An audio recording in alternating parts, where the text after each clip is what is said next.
Good afternoon, welcome to the STEM Shed. So today I'm going to be cleaning up these wires right here. You can see that he's got this splice here, splice down there, and splice there. The backstory is that recently I had my air conditioning replaced completely. New compressor, new unit, new everything. And so that's been great. Now that it's done, I'm wanting to finally finish this part right here and get this taken care of. So I, complete my stem shed over here, and just have more storage room, and just make it look nicer. So during the process, I was getting rid of some old cables. For example, this right here. This belonged to what was called a telephone. So had these wires here. A telephone used to be connected to a wall. If you were big time in it, you had one of those like really long cables you could take to another room so your parents could hear your conversation. But so I ripped it out. It was attached right here, so I want to get rid of it. Ripped it out, and there's cables that are going up through here, and I need to get rid of that. And then I knew these two cables right here.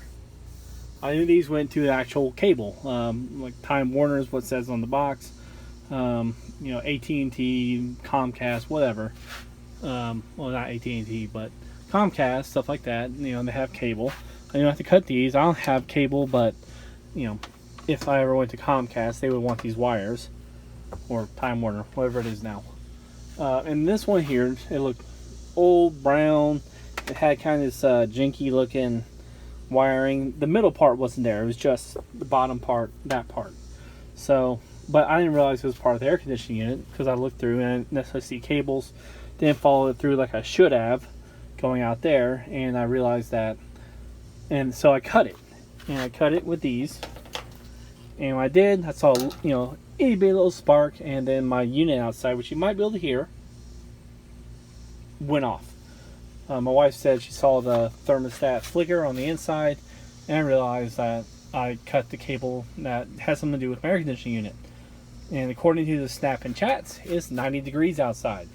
So I decided I need to at least fix it before the repairman can get here and take a look at it. And so what I'm doing here, and he said I did a good job, he's happy with it. I mentioned I can use butt splicing to make this a cleaner look, which I decided I want to do because I want to seal this up and I don't want to have to worry about anything. So one of the things I'm doing this for is, again, one of my big focus on is that there's a lot of ways to have a good career that's rewarding. As you can see, this is messy, but there's more than life than just knowing chemistry, physics. There's jobs where you don't need to have a college degree to do what you want to do. And air conditioning is one of those ones that pay really well. I mean, the whole unit put in everything was $6,000. How much of that's material cost, I don't know, but again, and when the guy came out here to look at it, just to make sure it's good, because we want to make sure our warranty's still good, he just looked at it, said it looks good, and guess what? It was $89. He didn't do anything. It was $89 just to show up. If he had to do more, the cost would have been up more. He was here just because we talked for a little bit. It was maybe 20 minutes, and that's $89. So he gets a portion of that, and then the company gets a portion of that. And so, again, it's a good career. So I'm going to show you how you will actually want to use a butt splice on this, which is a funny name. This is just a twist splice. Work perfectly fine. I'll be switching to a different splice setup. Here we have some of the basic tools you'll need to complete this project. You can see I have here, these are the butt splices. This is the heat shrink. These are a pair of wire strippers that I actually like because they're made in USA. They actually have the exact same pair. I think just it might be made in China. I like to get away from Chinese good products because of the human atrocities that are going on over there. In case you guys haven't really heard about them, I'm not a big fan of Chinese products, even though the odds are this blue, the black, the metal and stuff is probably Chinese, but it's a little bit better than just having completely made in China. And sidetrack, I have this thing here. Oh, I don't think they even make them like this anymore. I didn't see one at Lowe's when I was there. I think it's just kind of separate. And I got this blade right. I got this utility knife right here. So these are some of the basic things you'll need to complete this. So the first thing you're going to see here, this is called the butt splice. And the way it works is you're going to have 2 wires, which I don't have with me right now, but let's use this as a simulation here. They're going to kind of go up together and they'll end up butting, except this will be stripped. They'll butt together like this, and that will be the connection right there. And what you're going to do is you're going to take this. You might notice there's like a little, it's a solid metal tube inside. So probably a polyvinyl plastic on the outside. But here's what it looks like on the inside. This is the metal part right here. So this is usually made of tin. Tin is soft, it's malleable. And the way it works on this one here is, again, it's inside this plastic part. You can see I took it out of here. So you see they have a little indentation right there. Hold on. Let me point at things better. Got a little indentation right there. Alright. So if you look down it this way, you'll see where it kind of goes in and you'll crimp it. And here I have a crimping tool. Alright, now this one came out of the yellow, so you want to match it to which one it is. So not this one, not the white. You want to match it to, not to the yellow. Actually, sorry, you want to match to the yellow. So it's 10 to 12 gauge. So you'll see, I have it down like this. I'm not in the middle, I'm on the end. And you'll see where I'll crimp it. You'll squeeze it. You can see how it's, it's malleable, so it'll squeeze the metal cable into here.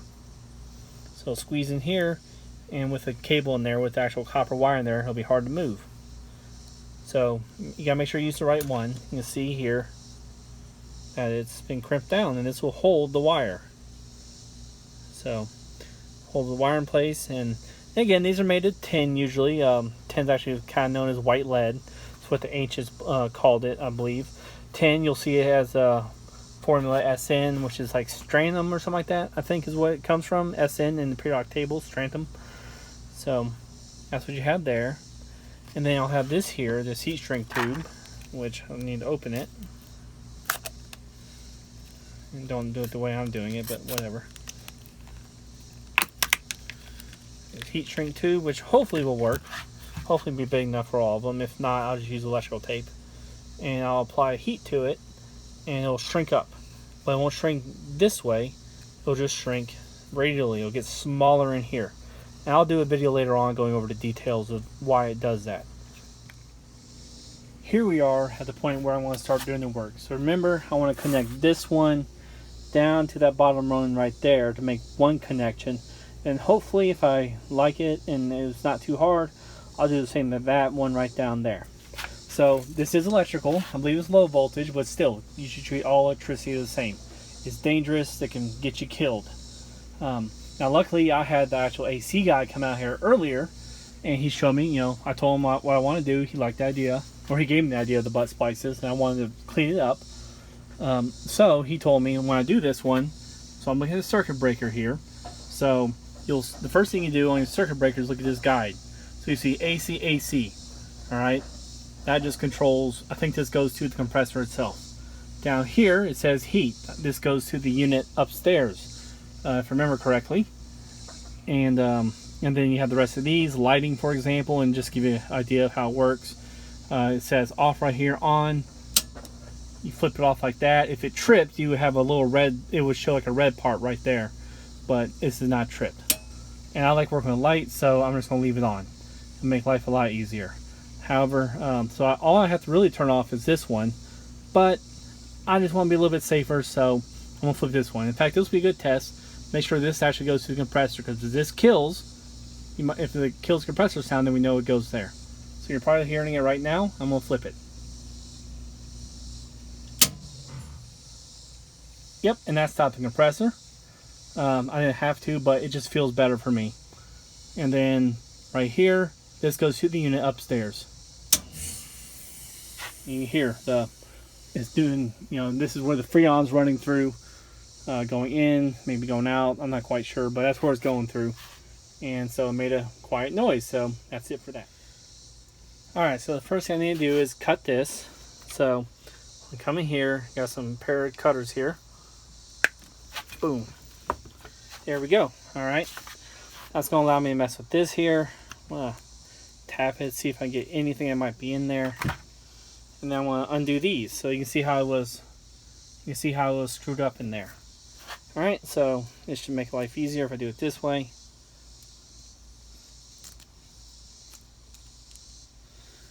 And guess what? This is great because I can reuse these again. There's nothing special about them.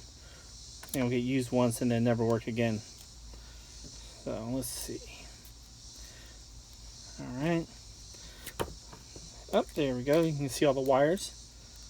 All right, and I'm going to save a couple of these for some examples. All right, actually, I'm just going to cut some of these out because it'll just make life easier. I'll have to strip it anyways. It's too curled. Excuse me if I go out of frame on this one. I finally got a new camera mount, and so I'm trying to get used to it. Just bear with me. Just gotta cut through all these and trying to cut as little as possible. I want as much possible available.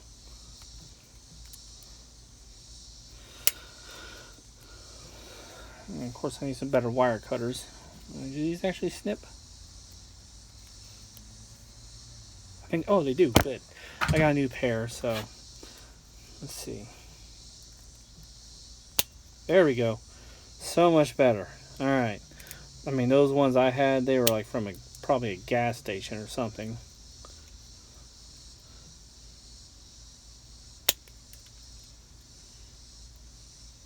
There we go.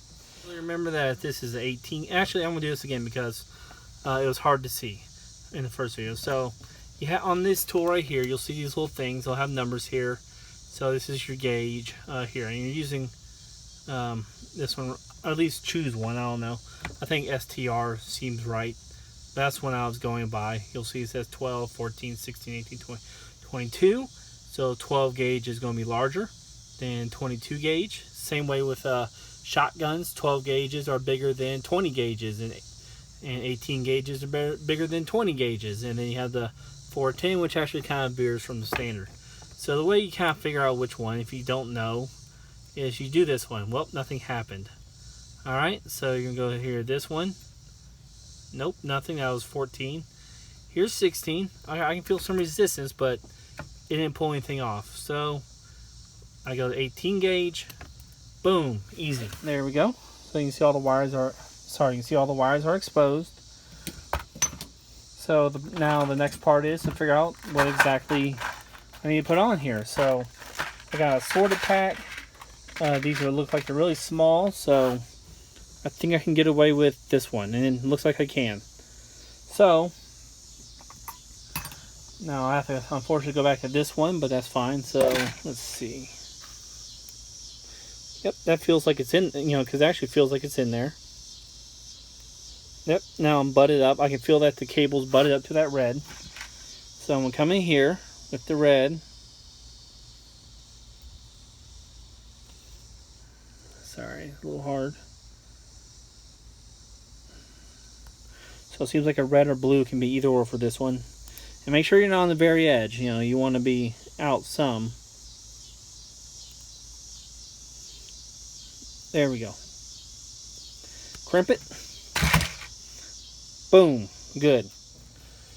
As you can see, I have most of these on, or all of them caps on this side, or splices on this side. So I'm going to start connecting these. Now, the AC guy told me that it's important that I do not connect red and blue. If I do, I blow out some fuse and it becomes a much more expensive repair.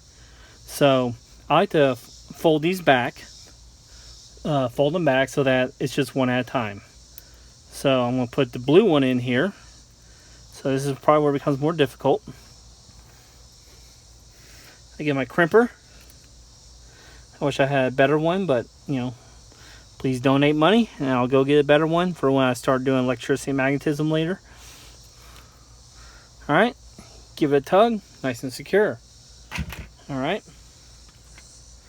And again, tools make a big difference. These are just a piece of junk. Crimpers I got who knows how long ago, probably from AutoZone or something. Nope, see, and that didn't work, so I'm going to have to start over. So there, got it off. So that's why it's important to tug test it.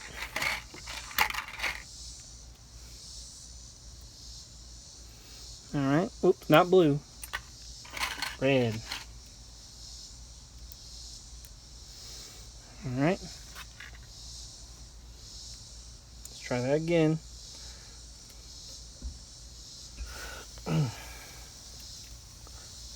There we go. There's that one.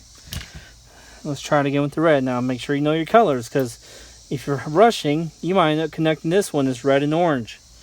So you gotta watch your colors on these. They always tell you in those action movies, don't cut the red wire. Well, it doesn't mean anything. If terrorists really wanted to confuse someone, they would just rewire with different colors. Electricity moves through them just the same. That's just dramatic effect for films, which I enjoyed when I was younger. Stuff like that. I didn't know the difference. I'm sure electrical engineers laughed all the time, but whatever. Alright, that looks good to me. Alright, so I got the two ones I care about the most together, but I'm going to do them all correctly. So maybe I can time lapse this and make it better.